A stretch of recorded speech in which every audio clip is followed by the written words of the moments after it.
Right now on Thornton360, City Council recognizes the Employee and Team of the Year for outstanding service. Thornton Fire now has a new chief.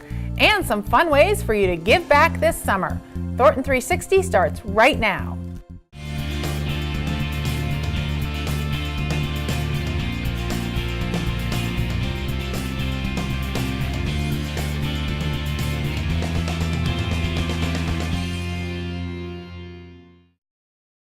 Hello and welcome to Thornton360. I'm Lisa Wilson. And I'm Todd Barnes. Thanks for joining us. We begin this edition of Thornton360 with a look back at City Council. The City of Thornton recently recognized its Employee and Team of the Year. Thornton City Manager Jack Etheridge made the announcement at the March 17th City Council meeting. Tonight we're here to recognize excellence in local government and outstanding dedication and accomplishment at the local government level by local government professionals. The Thornton Senior Center renovation team won Team of the Year for their work keeping the Senior Center safe and accessible to seniors during a major renovation. An Employee of the Year went to Thornton firefighter Jake Hebert. He was instrumental in developing specifications for the fire department's new medic units, making one unit bariatric capable. On the behalf of the citizens of the community and certainly the business committee, on behalf of the mayor and city council that provide direction and provide the opportunity for all of us to successfully pursue the interest of the people of the community. It's my privilege and honor to present this plaque to you that reads Outstanding Employee of 2014, presented to Jacob W. Hebert for dedicated service to the City of Thornton. Congratulations. To see the entire City Council meeting, tune to Xfinity Channel 8 or visit cityofthornton.tv. The City of Thornton has a new fire chief. Gordy Olson has been in firefighting since 1983. His latest position was in Washington State, where he served as the Chief for Fire and Emergency Medical Services Operations and Training. Olson begins work in Thornton at the end of April. Thornton Business Improvement Grants are now being offered. If you're a business owner, this program can help you make interior or exterior improvements to your business or help you make equipment purchases. The Business Improvement Grant Program works in a couple of ways. We have three different grant titles. We have an exterior grant, an interior grant, and an equipment grant. For the exterior grants, it can be as much as $30,000 in matching funds. So if you spend $60,000 painting your facade, improving your parking lot, repaving, putting in new windows, a new front entrance and doors, those kinds of projects, we will match up to $30,000 of those funds. For the interior program and the equipment program, $20,000 is the match. And so if you're going to repaint the interior of your building, recarpet, upgrade the entryway to your business, those are the kind of projects that would qualify under the interior grant, and you can receive up to $20,000 there. Equipment, it needs to be essential equipment to your business, equipment that, according to the IRS, has a 5-year lifespan. It's been a wonderful program for the last 5 years. This year we have already opened it up for application, so we are accepting them now. It's very important. It's a first-come, first-served basis for the application, so it's important to get the applications in as early as possible. We have $278,000 in grant money allocated this year from the Businesses in Thornton Advisory Commission. It's their budget that they allocate for this. And so when that's gone, unfortunately, then it's gone. So the earlier the better. Applications are available at businessinthornton.com or by calling 303-538-7605. The next tree branch drop-off is April 11th at Thornton's IMC. We still have the once per month Saturday drop-off of tree branches available to our residents in Thornton. That happens here at the Infrastructure Maintenance Center. Bring us your branches as you're cleaning your yard out, your brush, dispose of them here. We chip them, and it's available as mulch for folks that want to come by on those Saturday events and maybe use the mulch at home as ground cover around their landscape. The mulch also goes to a lot of the city parks. So that's another event that's coming up and offers folks a chance to get rid of branches in the area of actually recycling them and not just throwing them in the trash. Again, the event is April 11th at Thornton's IMC. For more information, go to cityofthornton.net.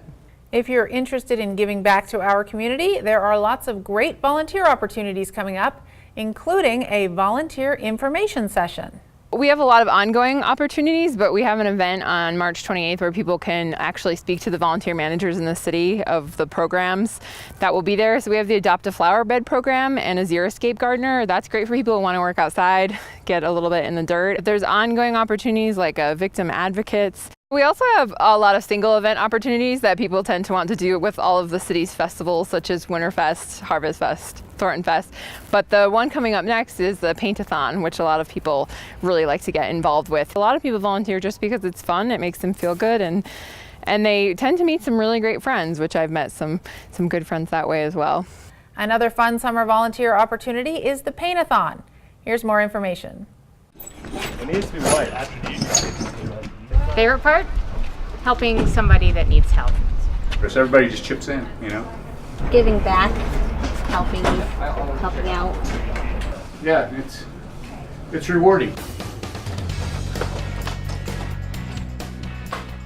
The City of Thornton and a local nonprofit, Brothers Redevelopment, have come together to co-host a Paint-a-thon event. We do this in August, and we bring together volunteers from the community to help people in the community. So the Paint-a-thon is a program for seniors living on a fixed income and folks with disabilities who physically or financially are not able to take care of the outside of their home anymore. And so volunteers like you guys from all over the city go out and will do the exterior painting, the caulking, the light repairs, a variety of things on the outside of the home to help people keep safe and take care of their homes. So they bring in the expertise and the knowledge on the painting, and they bring in the paint as well, and we bring in the individuals, both the homeowners as well as the volunteers in the community, and that's how this thing happens. A lot of these homes had gone untouched for years and years and years. Obviously the elements will really start to take over, and so they saw this as an opportunity to get the community together and to bring neighbors to help neighbors. When somebody's interested in the Paint-a-thon, they do need to be 60 or older or have a disability, and they need to meet income requirements. They can give Neighborhood Services a call. They will come in, they'll fill out an application. Typically, we need to have the applications in by the end of May in order to get it painted during the summer. Once they are determined that they're eligible, Brothers will come out and do an inspection of their home. At that point, they let us know how many volunteers we need, and Neighborhood Services will go out in the community and recruit volunteers. When a volunteer shows up, they will have their materials ready to go. Brothers staff will meet them and tell them about what the project is going to entail. One of the really special parts about a Paint-a-thon project is the relationship that develops between volunteers and the homeowners. Homeowners who qualify and are approved for the Paint-a-thon generally have had something that makes them not able to take care of their house. And so when volunteers come out and invest in them, invest in their home, it means the world to the homeowners. The entire Paint-a-thon event is done through donations, whether it's donations of paint, donations of volunteer time, donations of equipment from the businesses in the community. The whole event happens as a result of people giving back to the community.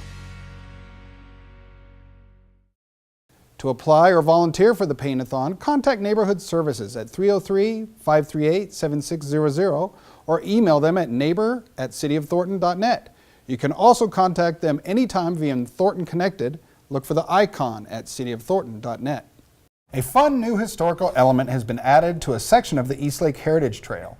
Story nodes have been installed along the trail on Holly Street between 120th and 128th Avenues.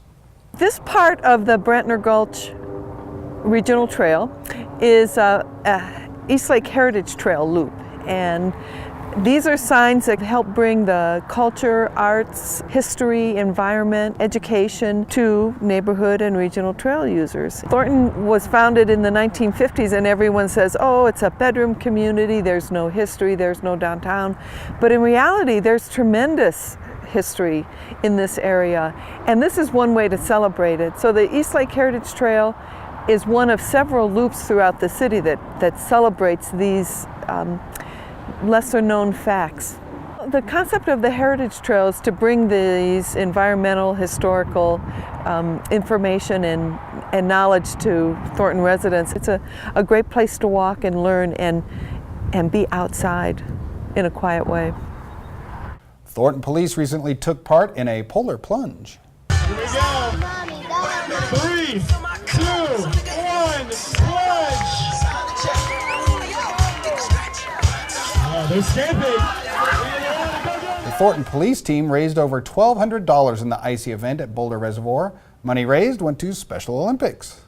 The Easter Egg Scramble is coming up on Saturday, April 4th. The reason why we call this an Easter egg scramble and not an Easter egg hunt is because the eggs are actually out in the open of the field. There are 4 age groups, and so all the kids are divided into a walking to 2, a 3 to 4, 5 and 6, and 7 and 8-year-olds. We call it the 3-minute extravaganza because it is really 3 minutes. By the time the horn goes off at 10 o'clock, don't be any later than that because it's over within 3 minutes.